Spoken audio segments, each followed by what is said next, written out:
കണ്ടത് വസന്ത് സിറിയക്ക് നമുക്കൊപ്പം തുടരുന്നുണ്ട്. വസന്ത്, ഇനി ഓരോരോ പ്രതികരണങ്ങൾ വരാനിരിക്കുന്നു. തീർച്ചയായും നാളെ മുതൽ എന്തൊക്കെയാണ് ഇതിനുശേഷം ഇനി നിയമസഭാ തെരഞ്ഞെടുപ്പിനെ ലക്ഷ്യം വെച്ച് ഏതൊക്കെ നിലയിൽ പാർട്ടികൾ, അതിപ്പോൾ CPM ആയാലും അവരിപ്പോൾ തന്നെ ആ പരാജയത്തിൽ എങ്ങനെ മറികടക്കാമെന്ന് ആലോചിച്ച് തുടങ്ങിയിട്ടുണ്ടാകും. കോൺഗ്രസും ഇനി എങ്ങനെ ഈ ഒരു ഊർജ്ജത്തിൽ മുന്നോട്ട് പോകണമെന്ന് ആലോചിക്കുന്നുണ്ടാവും. എന്തായാലും ഇനിയും എന്തെങ്കിലും ശ്രദ്ധിക്കാനുണ്ട് എന്നുകൂടി ഞാൻ നേരത്തെ സൂചിപ്പിച്ച പോലെ കോൺഗ്രസ് ഒരുപക്ഷെ പ്രതീക്ഷിച്ചതിലും പ്രവർത്തിച്ചതിലും അധികമുള്ള ഒരു ജനവിധി ജനങ്ങളുടെ ഭാഗത്തു നിന്നുണ്ടായി എന്നതൊരു വസ്തുതയാണ്. അതുകൊണ്ട് കുറച്ചും കൂടി ഇറങ്ങിച്ചെല്ലണം എന്നുകൂടി തോന്നുന്നുണ്ടോ?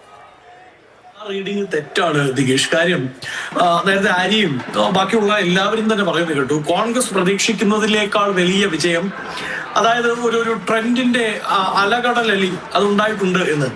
അത് ഒരു പരിധി വരെ മാത്രമാണ് ശരി. കാരണം കേരള രാഷ്ട്രീയത്തിൽ മുമ്പ് ഏതെങ്കിലും ഒരു നേതാവ് ഇത്ര ബ്ലോക്ക് പഞ്ചായത്തിൽ, ഇത്ര ജില്ലാ പഞ്ചായത്തിൽ, ഇത്ര കോർപ്പറേഷനിൽ, ഇത്ര മുനിസിപ്പാലിറ്റികളിൽ ഞങ്ങൾ ജയിക്കുമെന്ന് ഏതെങ്കിലും പാർട്ടിയുടെ ഏതെങ്കിലും ഒരു നേതാവ് പറഞ്ഞിട്ടുണ്ടോ? ഇല്ലല്ലോ. പക്ഷെ കേരളത്തിൽ അത് UDFന്റെ നേതാവായിട്ടുള്ള ശ്രീ VD സതീശൻ വളരെ കൃത്യമായി പറഞ്ഞു. ആ വളരെ കൃത്യമായി പറഞ്ഞത് അതേപടി നടന്നു എന്നതിന്റെ അർത്ഥം ഞങ്ങൾ നടത്തിയ ഹോംവർക്ക്, ഞങ്ങൾ നടത്തിയ ഇലക്ഷൻ സ്ട്രാറ്റജി, ഞങ്ങൾ നടത്തിയ ഇലക്ഷൻ സ്റ്റഡി അത് കൃത്യമായിരുന്നു എന്നാണ്. അതുകൊണ്ടാണ് ഞങ്ങൾ വീണ്ടും പറയുന്നത് 100+ സീറ്റുകളുമായി ഞങ്ങൾ അധികാരത്തിൽ വരുമെന്ന് ആദ്യം പറഞ്ഞപ്പോൾ നെറ്റ് ചുളിച്ച നിങ്ങളടക്കം പലർക്കും അത് അങ്ങനെയല്ല, അതിനുള്ള സാധ്യത ഉണ്ട് കേട്ടോ എന്ന് തിരുത്തി പറയേണ്ട അവസ്ഥയിലേക്ക് ഈ ജനവിധി എത്തിച്ചിട്ടുണ്ട്. നോക്കൂ, അവിടെ ഒരു കാര്യം ചോദിച്ചോട്ടെ. BJP പറയുന്ന ഒരു കാര്യം, ഇപ്പോൾ 10 വർഷമായി അവർ അധികാരത്തിൽ ഇരിക്കുകയാണല്ലോ. അപ്പൊ സ്വാഭാവികമായും ഒരു വിരുദ്ധ വികാരം ഉണ്ടാകും.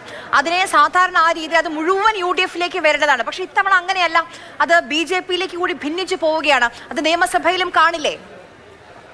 അല്ല, ഒരിക്കലും ഉണ്ടാവില്ല. കാരണം ഇപ്പൊ നിങ്ങൾ ഉദ്ദേശിക്കുന്ന തിരുവനന്തപുരം കോർപ്പറേഷനാണല്ലോ.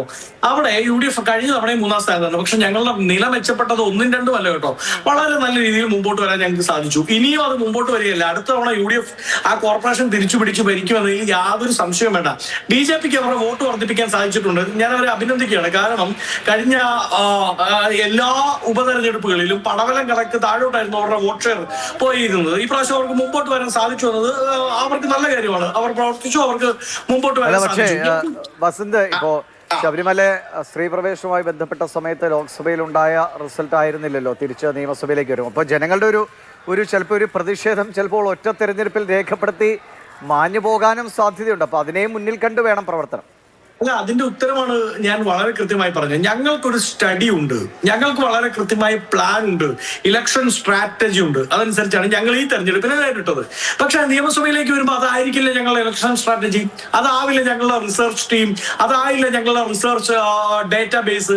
അത് വെച്ചുകൊണ്ടല്ലേ ഞങ്ങൾ മുമ്പോട്ട് പോവുക. ഇലക്ഷൻ നിയമസഭയെ എങ്ങനെ സമീപിക്കണമെന്നും ലോക്സഭയെ എങ്ങനെ സമീപിക്കണമെന്നും ഈ പറയുന്ന തദ്ദേശ സ്വയംഭരണ സ്ഥാപനങ്ങളിലേക്കുള്ള തെരഞ്ഞെടുപ്പിനെ എങ്ങനെ സമീപിക്കണം ഞങ്ങൾക്കറിയാം.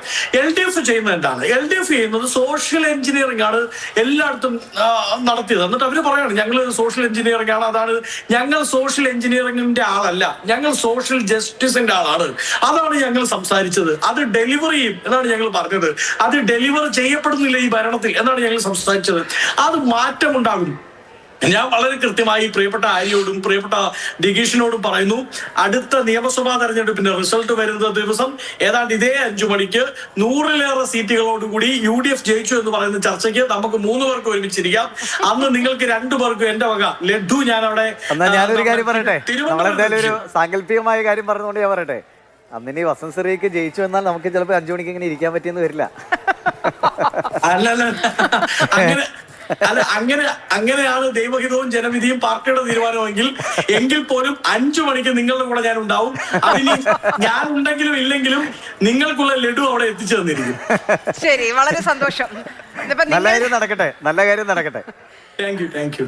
വളരെയധികം നന്ദി. ഇപ്പൊ BJPയെ അഭിനന്ദിച്ചുകൊണ്ട് കോൺഗ്രസിന്റെ MP, തിരുവനന്തപുരത്തെ MP ശശി തരൂരിന്റെ പ്രസ്താവന വരികയാണ്. അതായത് തലസ്ഥാനത്ത് രാഷ്ട്രീയ ചിത്രം മാറുന്നതിന്റെ സൂചനയാണെന്ന്. ആരാണ് പറയുന്നത്? കോൺഗ്രസിന്റെ MP ആണ്. മോദി സ്തുതി മാറ്റി ഇപ്പോൾ BJP സ്തുതിയിലേക്ക് ശശി തരൂർ എത്തുകയാണ്. തലസ്ഥാനത്ത് രാഷ്ട്രീയ ചിത്രം മാറുന്നു, അതിന്റെ സൂചനയാണെന്ന് പറയുന്നത് കോൺഗ്രസിന്റെ MP ആയ ശശി തരൂരാണ്. വസന്ത് പോയില്ലെങ്കിൽ വസന്ത് അവിടെ ഉണ്ടല്ലോ അല്ലെ? വസന്ത് തുടരുന്നുണ്ടോ? ശരി. അതായത് ഇത്രയധികം, അതായത് അദ്ദേഹത്തിന്റെ മണ്ഡലമാണ് തിരുവനന്തപുരം. അവിടെ ശരിയാണ്, കോൺഗ്രസ് നില മെച്ചപ്പെടുത്തി 10-ൽ നിന്ന് ഉയർന്നു, അതൊക്കെ ശരിയാണ്. പക്ഷെ എന്നാലും ബി ജെ പിയുടെ രാഷ്ട്രീയം അത് വിജയിച്ചു തിരുവനന്തപുരത്ത് എന്നുള്ളതിനെ അഭിനന്ദിക്കുകയാണ് കോൺഗ്രസിന്റെ MP ആയ ശശി തരൂർ. എന്ത് രാഷ്ട്രീയമാണ് ശശി തരൂർ മുന്നോട്ട് വെക്കുന്നത് അറിയില്ല. ഇത് ഇന്നോ ഇന്നലെയോ തുടങ്ങിയതല്ല. കഴിഞ്ഞ കുറച്ചു കാലമായി BJP രാഷ്ട്രീയത്തെ, പ്രധാനമന്ത്രി നരേന്ദ്രമോദിയെ, അദ്ദേഹത്തിന്റെ വികസന കാഴ്ചപ്പാടുകളെ എല്ലാം പുകഴ്ത്തിക്കൊണ്ടിരിക്കുകയാണ്. ഇങ്ങനെ ഒരു MP കോൺഗ്രസിന് ആവശ്യമുണ്ടോ എന്നുള്ളത് കോൺഗ്രസ് ആദ്യം അദ്ദേഹം എല്ലാവർക്കും നന്ദി പറഞ്ഞിട്ട് I also want to acknowledge the historic performance of the BJP in Thiruvananthapuram. ആ ഹിസ്റ്റോറിക് പെർഫോമൻസ് എന്തുകൊണ്ട് കോൺഗ്രസിന് കാഴ്ചവെക്കാൻ കഴിഞ്ഞില്ല എന്നുള്ളതിന് മറുപടി പറയേണ്ട ആളാണ് ശശി തരൂർ എന്നുകൂടി നമ്മൾ ഓർക്കണം.